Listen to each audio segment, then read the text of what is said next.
कभी सोचा है कि जब हम गहरी नींद में चले जाते हैं तब वास्तव में हमारे अंदर क्या होता है? वह समय जब ना कोई विचार होता है, ना कोई यादें, ना सुख और ना ही दुख। सब कुछ मिट जाता है। फिर भी जब सुबह हम उठते हैं तो एक ताजगी महसूस करते हैं और कहते हैं आज बहुत सुकून की नींद आई। जरा सोचिए, अगर नींद में मन सो जाता है, बुद्धि चुप रहती है और शरीर निष्क्रिय हो जाता है, तो फिर किसने जाना कि नींद अच्छी थी? वो कौन है जो उस गहरे अंधेरे में भी जाग रहा था और सब कुछ देख रहा था? ये सवाल आसान नहीं है। ये जीवन का सबसे बड़ा रहस्य है। भारतीय दर्शन और हमारे महान ऋषियों ने इस रहस्य को हजारों साल पहले सुलझा लिया था। उनका कहना था कि गहरी नींद केवल शरीर के आराम का समय नहीं है, बल्कि यह वह समय है जब आपकी आत्मा अपने असली घर यानी ईश्वर से मिलने जाती है। आज के इस वीडियो में हम एक ऐसी यात्रा पर जाएंगे जो बाहर नहीं बल्कि आपके भीतर है। हम जानेंगे उस अवस्था के बारे में जिसे शास्त्रों में सुषुप्ति कहा गया है। हर रात जब आप दुनिया से बेखबर होते हैं तो आपकी आत्मा किस लोक की यात्रा करती है, और सबसे बड़ी बात, क्या हम जागते हुए भी उस परम शांति को पा सकते हैं? तो चलिए इस रहस्य में गहराई से उतरते हैं। हमारे प्राचीन उपनिषदों में, खास तौर पर मांडुक्य उपनिषद में, चेतना की गहराइयों का बेहद सुंदर वर्णन है। महर्षि कहते हैं कि इंसान का जीवन केवल जागना और सपना देखना नहीं है, इसके परे भी कुछ है। जब आप जागते हैं तो दुनिया को देखते हैं, जब आप सपना देखते हैं तो अपने मन की दुनिया में होते हैं। लेकिन एक तीसरी अवस्था होती है सुषुप्ति यानी गहरी नींद, जहां सपने भी आना बंद हो जाते हैं। उपनिषद में कहा गया है यत्र न कंचन काम्यते न कंचन स्वप्नम पश्यति। इसका मतलब है जहां ना कोई इच्छा बाकी रहती है और ना ही कोई सपना दिखाई देता है, वही सुषुप्ति है। यह वह अवस्था है जहां आप अपने आप में पूर्ण होते हैं। उस समय आपको किसी पैसे, रिश्ते या सफलता की जरूरत नहीं होती। आप बस हैं, और यह होना ही अपने आप में आनंद है। लेकिन यहां एक बड़ा सवाल उठता है, अगर हम हर रात ईश्वर के इतने करीब होते हैं और उस परम आनंद में डूबते हैं, तो फिर हमारे जीवन में इतना दुख और तनाव क्यों है?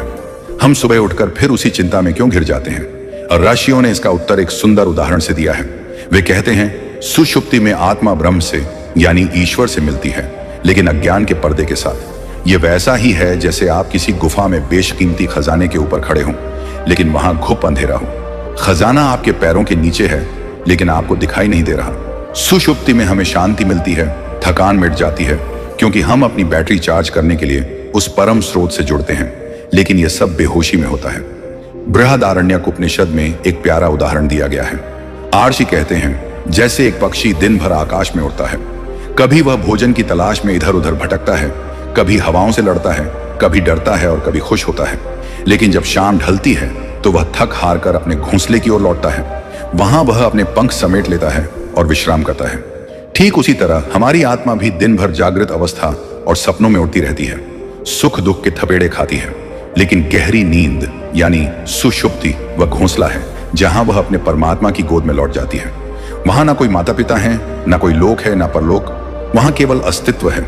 लेकिन जैसा कि हमने कहा, वहां एक बारीक सी दीवार रह जाती है।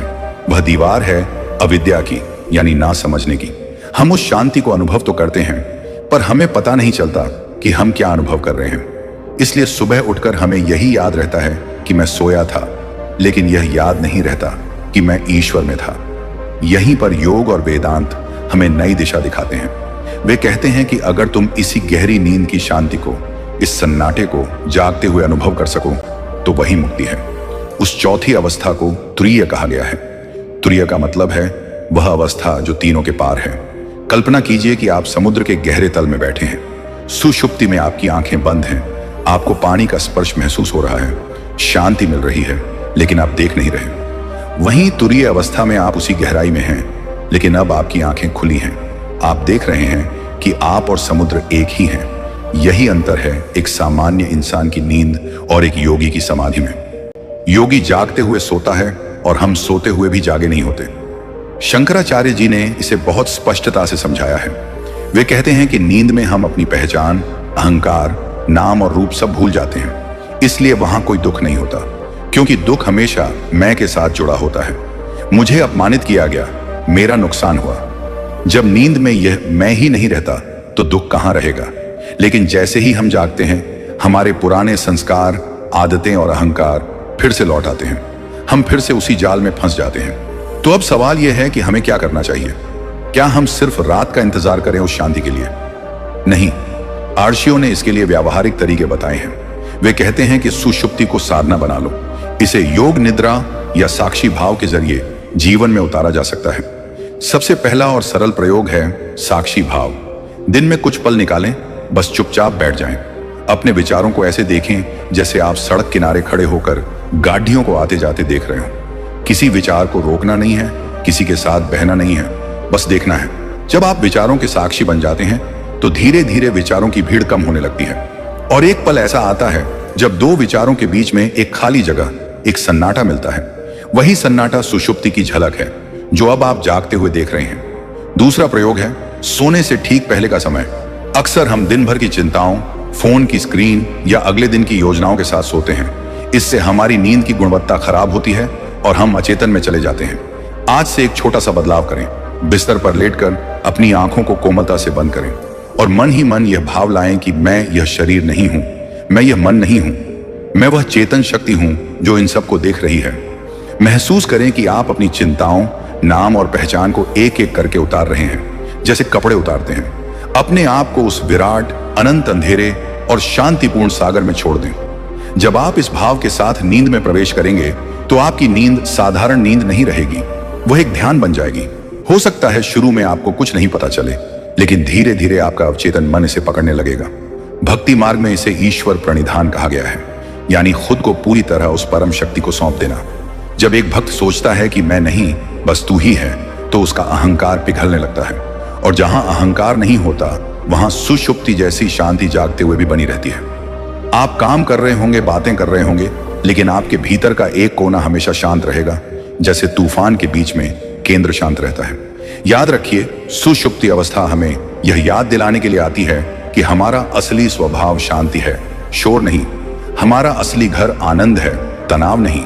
प्रकृति हमें हर रात उस घर में लौटने के लिए मजबूर करती है, क्योंकि अगर हम वहां ना जाएं तो हम पागल हो जाएंगे। आत्मा को वह भोजन चाहिए। वेदांत कहता है कि जो व्यक्ति सुषुप्ति के इस रहस्य को समझ लेता है वह मृत्यु के भय से मुक्त हो जाता है, क्योंकि उसे पता चल जाता है कि जो नींद में नहीं मरता वह मृत्यु में भी नहीं मरेगा। शरीर बदल जाएगा, मन बिखर जाएगा, लेकिन वह दृष्टा, वह देखने वाला जो गहरी नींद के सन्नाटे में भी मौजूद था, हमेशा रहेगा। तो अगली बार जब आप सोने जाएं तो इसे केवल एक शारीरिक क्रिया ना माने, इसे एक पवित्र मिलन का समय माने। उस शांति का सम्मान करें जो आपके भीतर उतरने वाली है, और जब सुबह उठें तो उस शांति को तुरंत न गंवाएं।